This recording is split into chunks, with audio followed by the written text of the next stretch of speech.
Aloha nerds, and welcome back to another The Salawog's Why It's Great gut reaction. This is kind of a quickie, it's kind of a preview. I just wanted to talk a little bit about Last Action Hero, written and directed by Shane Black. He's had a hand in a couple Predator movies and maybe even Iron Man 3, but we don't talk about Iron Man 3. Yeah, this is one of my favorite movies growing up. Schwarzenegger, big hero of mine. Not much different than from the kid in the movie, Danny Madigan, growing up on Schwarzenegger movies. And it's one of those ones where it's a great movie where if you haven't seen it, Danny Madigan, regular kid that you might know going to class with you, loves movies. Arnold is his favorite hero. And throughout the movie, he gets a magic ticket that enables him to enter the latest movie that Arnold is making. That movie being Jack Slater 4. What ends up happening is he enters the movie and he's like, whoa, I'm in a movie. And he tries to tell Arnold, hey, this is a movie. And Arnold says, no, it's not a movie. See, I'll be back. I bet you didn't think I'd say that. And he said, and then Danny goes, no, you say that in every movie. We wait for you to work it in. So this is a super meta movie. Maybe my first meta movie. But yeah, it's a great flick. And what I really wanted to get into, this is a show called Why It's Great, and I've been doing a lot of gut reactions, but I really like the whole concept of this show is why is the movie great? And this is another movie much maligned for some reason when it came out. For some reason, people didn't like it.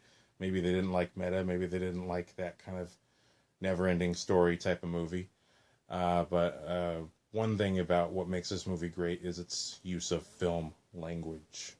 Now you'll notice in the first clip when Arnold is introduced, the clip that starts off this little video, when we see Arnold first, we just see his snakeskin boots from far away as he's walking on top of all these cars, and there's lots of light, there's lots of extras, there's lots of activity going on, there's lens flares, things that we now notice only in like a Michael Bay or J.J. Abrams movie was already happening in this movie.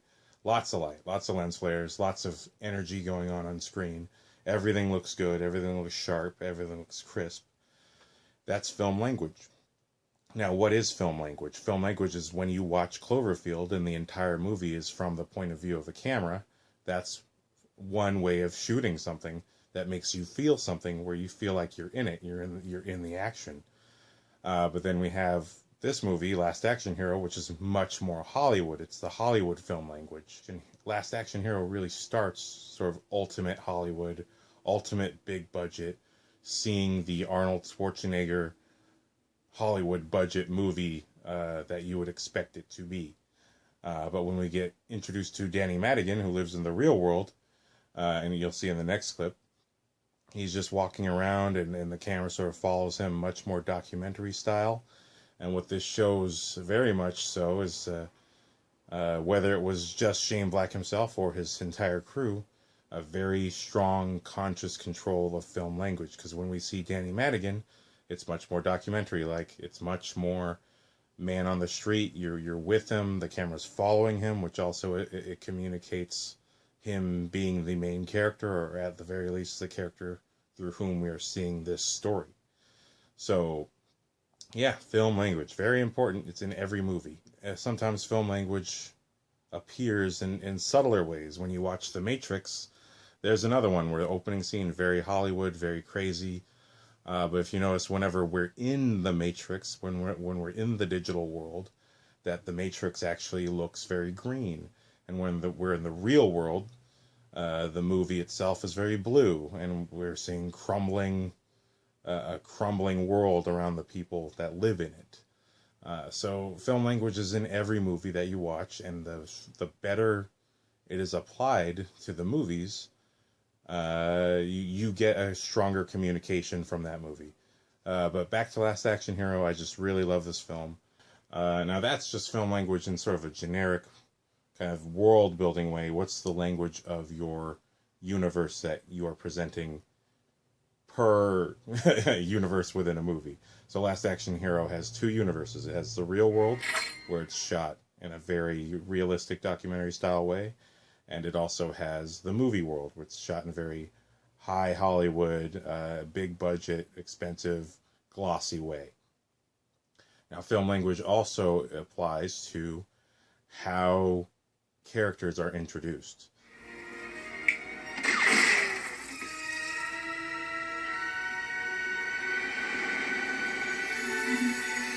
Now, you notice this movie has a lot of close-ups. Close-ups, this is a close-up, introduces importance. Who is your main character? Your main character is usually introduced in close-ups. The clip that I just showed, a lot of people have close-ups, but who has the biggest close-up? Meet Mr. Benedict. If you watch that clip, although we have two people very intently talking to each other, their close-ups do communicate the importance of one another in the moment, because one character, Zeus from Hercules' Legendary Journeys, is torturing Jack Slater's favorite second cousin. They're intense and they're having a moment, so they're both in close-ups, but when the gunshot happens and the camera zooms across the little terrace, the tightest close-up comes onto the gun and the man holding it.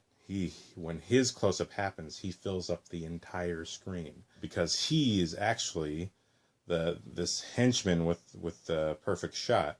He is the one who's going to be the real villain for the whole movie. In my other clip, I showed you a shot of Arnold Schwarzenegger, and he was introduced in a very similar close-up. It was very tight on the face. So the close-ups indicate relationships to the movie. The close-up is how you know who the main character is, because their close-up fills the screen in a particular way that gives you their character. Their close-up comes as a part of their character, and also it's communicating that through, in this case, Arnold to the henchman with the glass eye, they're both going to be heading off face-to-face at the end of the movie. The film language is just a small aspect of why it's great. It's a great character story about a kid who we learn doesn't have a dad, and his mom is struggling, and he himself is struggling, and his escape is through movies. Although we see through the movie through Danny Madigan, who is in many ways the main character. The main character in so many in the film within a film is still Arnold Schwarzenegger. And it's on him who we start the movie, and it's on him who we end the movie with. The beginning of Last Action Hero starts with the end of Jack Slater 3, where Arnold Schwarzenegger's character Jack Slater loses his son. In a completely literal way, Danny Madigan escapes into a movie, and it's his journey of, sort of finding himself and dealing with his own problems that gets reflected in Arnold Schwarzenegger's character. Throughout the movie, Arnold has flashbacks of losing his son in the previous Jack Slater franchise installment, Jack Slater 3. So at the end of Last Action Hero, at the end, Arnold gets to save Danny Madigan the same way that he didn't get to save his son in Jack Slater 3. And at the same time, Danny Madigan has his own chance to have something of a father figure, someone to look up to, and also a friend to have, because he doesn't actually have any friends in this world, in the real world. He's just sort of by himself. He's lives that sort of droll, mundane life, or so far as he thinks it is. And it's by the end of the movie that Jack Slater teaches him to sort of appreciate his life and make something better out of it. So after this whole adventure of Last Action Hero takes place, where Arnold has learned that he's a fictional character, learned that he can, in fact, not only can he win this latest adventure he's in, but he can just get out of it. He doesn't have to be an action hero if he doesn't want to be. And the beginning of Jack Slater 4 starts off with a shot of Arnold riding into camera in his car, and the whole film ends with Jack Slater riding away from camera, riding into the sunset in his car.